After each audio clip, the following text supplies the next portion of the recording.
নমস্কার বন্ধুরা, সীমা রান্নাঘর। আমি আজকে রান্না করব শুকনো বাঁধাকপির তরকারি।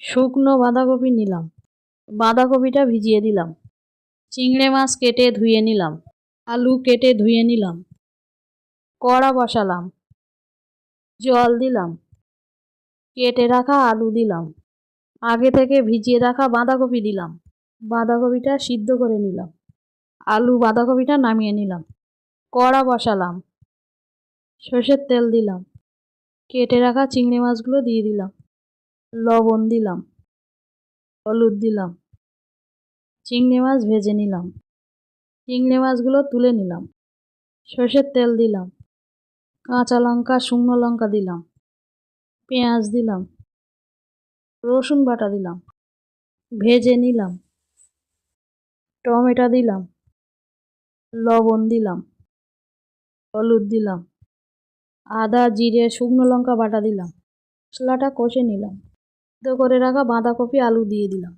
নাড়াচাড়া করে নিলাম, জল দিলাম, ফুটিয়ে নিলাম, আগে থেকে ভেজে রাখা চিংড়ি মাছগুলো দিয়ে দিলাম, আরও কিছুক্ষণ নাড়াচাড়া করে নিলাম, চিনি দিলাম, বাঁধাকপিটা মাখা মাখা করে নিলাম, গরম মশলা দিলাম, ঘি দিলাম, আরও কিছুক্ষণ নাড়াচাড়া করে নিলাম, কিছুক্ষণ পরে নামিয়ে দিলাম।